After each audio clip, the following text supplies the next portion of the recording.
کے ساتھ حسن سلوک کرو۔ او بھائی، مسافر اپنے گھر میں کتنا ہی دولت مند سہی، اب وہ سفر میں ہے، اب وہ پتہ نہیں کس مجبوری میں ہے۔ مسافر تمہارے گاؤں میں آ گیا، کہتا مجھے رات ٹھہرنی ہے۔ آج کل تو اماموں کو بھی کمیٹی اتنا ڈرا دیتی ہے خدا کی قسم کہ نانا میں یہاں نہیں ٹھہراؤں گا۔ کہتا میرے ڈاکومنٹس دیکھ لو، میرے پاس آدھار بھی ہے، آئی ڈی سب ہے، پروف ہیں، دیکھ لو۔ کہا نہیں آپ کہیں بھی رہیے، مسجد ہے، وہ رہنا چاہتا ہے وہاں۔ کہا نہیں، صبح کو امام صاحب کے سے محاسبہ ہو جائے گا، کمیٹی آ کے کہے گی نہیں۔ بورڈ لگا دیے یہاں مسافروں کا ٹھہرنا ممنوع ہے۔ جو رب کہتا ہے مسافروں کے ساتھ بھلا سلوک کرو، ہمارے یہاں تو مسجدوں کے اندر کی بدسلوکیاں ہونے لگ گئی، اوروں سے تو کیا لیں گے۔ اور چو کفر از کعبہ برخیزد کجا ماند مسلمانی، جب کعبۃ اللہ میں ہی کفر ہونے لگے پھر اسلام کہاں تلاش کرو گے؟ جب مسجدوں میں جہاں شانتی کی امن و امان کی جگہ ہیں وہیں مسافر کو قیام کی اجازت نہ ملے اور مسلمانوں کے یہاں قیام کی اجازت نہ ملے تو پھر ایمانداری کہاں اور امن کہاں ہے؟ ہم لوگ اس کو خوب جانتے ہیں۔ اور جو لوگ مسافر بحالت سفر خاص طور سے مدرسوں کے چندہ کرنے والے ہوتے ہیں ان کے سامنے یہ بڑی مشکلات آتی ہیں۔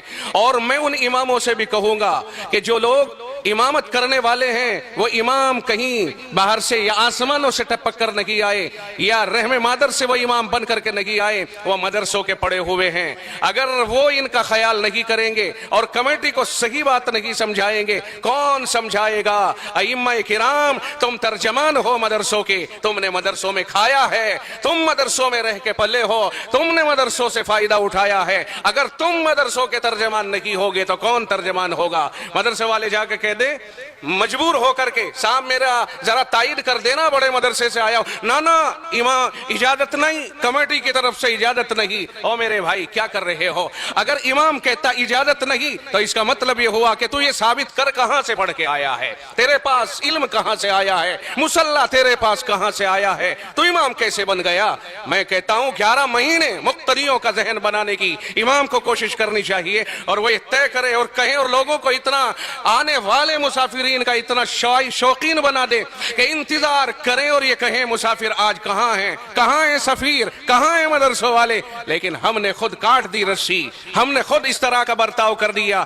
باز روتا ہوا مسجد کے گیٹ سے نکلتا ہے۔ خدا کی قسم اس کے اوپر نظر ثانی کرنی چاہیے۔ اماموں سے میں کہتا ہوں دست بستہ کہ آپ حضرات کو نظر ثانی کرنی چاہیے اپنے موقف کے اوپر۔ اگر امام پھر بھی اپنے سخت دلی کا مظاہرہ کرتا ہے اور اس کی سمجھ میں نہیں آتی ہے، پھر میں کھل کر کے کہتا ہوں وہ مسجد کے مصلی پر امامت کرنے کا حقدار نہیں ہے۔ ایسے آدمی کو وہ مدرسوں کا دشمن یا ایسے لوگوں کا دشمن قرار دیا جانا چاہیے۔ میں بہت کھل کر کے کہنے کا عادی ہوں اور یہ بات میں بہت کھل کر کے کہہ رہا ہوں۔ خدا بندال خیر میرا موضوع امامت کے اوپر نہیں تھا۔ میں نے کہا ابن السبیل قرآن کہتا ہے، میں نہیں کہتا، میرا رب کہتا ہے مسافروں کے ساتھ اچھا سلوک کرو۔ پوچھو ان سے تیرے ساتھ کیا پریشانی ہے۔ ساری دنیا دھوکے باز نہیں، ساری دنیا دہشت گرد نہیں، ساری دنیا بم پھوڑنے والی نہیں۔ کون سی مسجد میں ہندوستان میں کس نے آ کر کے بم پھوڑ دیا کہ تم نے مسافروں سے خوف کھانا شروع کر دیا؟ وہ کون سا سفیر ہے جس نے مسجد میں غداری کر دی ہو آ کے؟ نہیں، کس مسجد کے میں آ کے سفیر نے کب مسجد کا غلہ اکھاڑا اور پھاڑا ہے؟ وہ کب وہاں ڈکیتی ڈالنے کے لیے آیا ہے؟ پھر کیوں ڈر گئے اہل کمیٹی اور کیوں ڈر گئے امام ان مسافروں سے؟